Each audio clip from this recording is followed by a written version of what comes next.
इब्राहिम रईसी, Iran के राष्ट्रपति, उनका हेलीकॉप्टर क्रैश हुआ है और अभी तक रेस्क्यू टीम उन तक पहुंच नहीं पाई है। उनके हेलीकॉप्टर का कुछ पता लगा नहीं है। हादसे से पहले हेलीकॉप्टर की तस्वीर अब हम आपको दिखाने जा रहे हैं। टीवी 9 पर हेलीकॉप्टर की आखिरी तस्वीर, ईरान के राष्ट्रपति इब्राहिम रईसी के हेलीकॉप्टर की आखिरी तस्वीर अब आपके सामने आने जा रही है टीवी 9 भारतवर्ष पर। हेलीकॉप्टर, ये देखिए, ये तस्वीरें इस वक्त आप देख रहे हैं, यही वो हेलीकॉप्टर है जिसमें ईरान के राष्ट्रपति इब्राहिम रईसी अपने फॉरेन अफेयर्स मिनिस्टर के साथ मौजूद थे। ये हेलीकॉप्टर कहां पर क्रैश हुआ है, इसके बारे में भी अभी तक कोई जानकारी मिल नहीं पाई है। युद्ध स्तर पर पड़ताल लगातार जारी है, सर्च ऑपरेशन लगातार जारी है।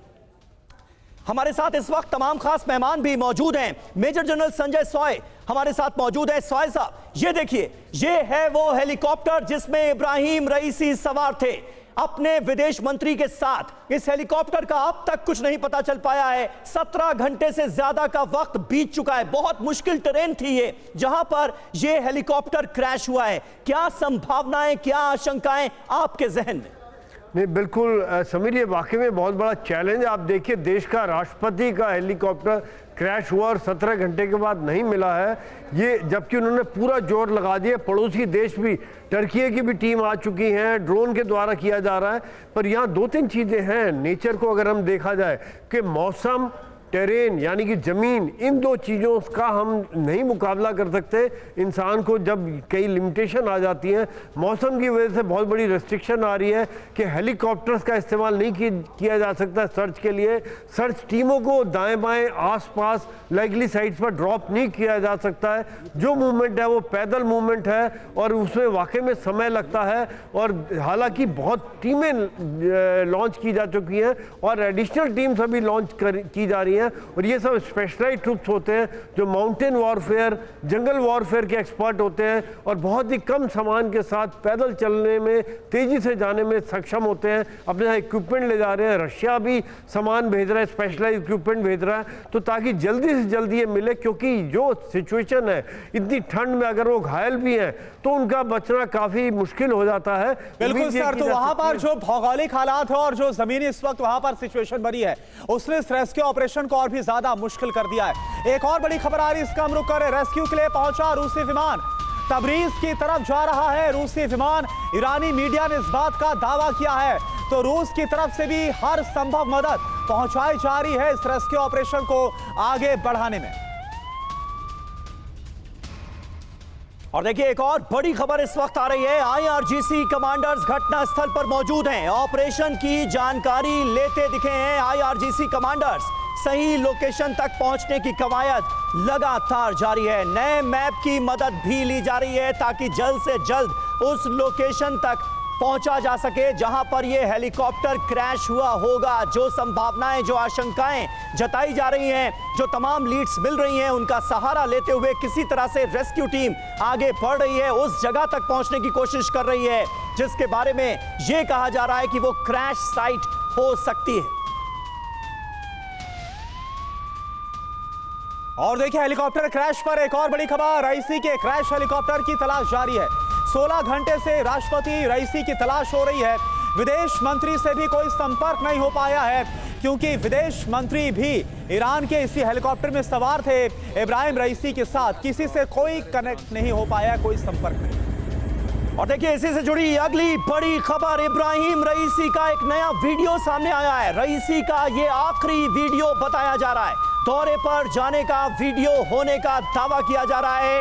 इस वीडियो को लेकर जो अब हम आपको दिखाने जा रहे हैं टीवी 9 भारतवर्ष पर, इब्राहिम रईसी का आखिरी वीडियो इसे बताया जा रहा है। ये देखिए तस्वीरें, हेलीकॉप्टर के अंदर की तस्वीरें जिसमें ईरान के राष्ट्रपति इब्राहिम रईसी अपने फॉरेन अफेयर्स मिनिस्टर के साथ सवार हैं। इन तस्वीरों के बारे में यह दावा किया जा रहा है कि ये आखिरी तस्वीरें हो सकती हैं राष्ट्रपति रईसी की। बिल्कुल। और देखिए ओपी तिवारी सर भी हमारे साथ हैं। ओपी तिवारी सर, वो हेलीकॉप्टर जिसमें इब्राहिम रईसी अपने विदेश मंत्री के साथ सवार थे, ये तस्वीरें हम दिखा रहे हैं। और कहां पर गए थे? वो गए थे अजरबैजान के साथ जो संयुक्त तौर पर बांध बनाया गया है इसके उद्घाटन के लिए। सवाल ये उठता है कि 3 हेलीकॉप्टर जो कि शामिल थे इस पूरे काफिले में, उसमें से सिर्फ इब्राहिम रईसी का हेलीकॉप्टर क्रैश होना क्या अपने आप में ये कई सवाल खड़े नहीं करता? करुणा, इस एपिसोड में इसमें कई सारे सवाल उठने के वाजिब है, उठना चाहिए, उठना भी, उठेगा भी, क्योंकि जो 3 जहाज थे वहाँ लैंड किया, उसके बाद से इनको तबरीज वापस आना था जो वहाँ से बहुत ज़्यादा दूर नहीं था। और जो फिलहाल जो क्रैश साइट है वो करीब 70 किलोमीटर दूर है तबरीज से। और 3 जहाज में से जो 2 हेलीकॉप्टर सेफ आ गए, उनके ऊपर मौसम का, वेदर का कोई फर्क नहीं पड़ा। ये तीसरा जहाज है जो ऑब्वियसली तीनों जहाज में सबसे अच्छा होगा और सबसे अच्छे क्वालिफाइड क्रू मेंबर होंगे। तो पायलट एरर या टेक्निकल का तो रूल ही आउट कर देना चाहिए कि वो तीनों में से सबसे अच्छा था।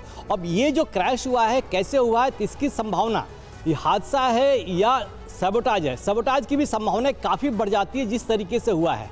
जैसा त्रिपाठी सर बता रहे थे, पर्टिकुलरली जो एक स्टेटमेंट जो इजराइल ने दिया है उस पॉइंट को डेफिनेटली अडॉप्ट करता है और बढ़ाता है।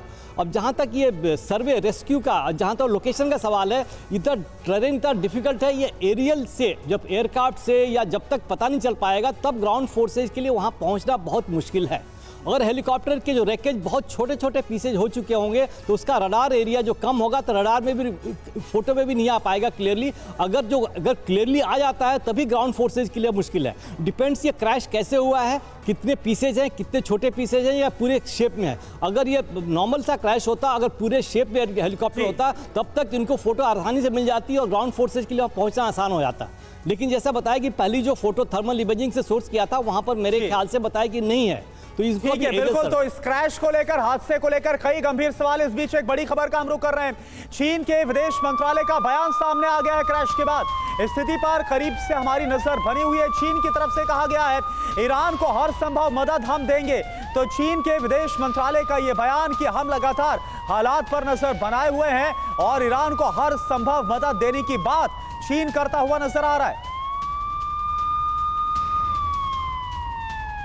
तो आपको बता दें कि पूरे विश्व बिरादरी की तरफ से चिंता जाहिर की जा रही है इब्राहिम रईसी के हेलीकॉप्टर क्रैश के बाद। इससे पहले हमने आपको दिखाया रूस भी काफी चिंतित नजर आया है और चीन की तरफ से यह ताजा बयान।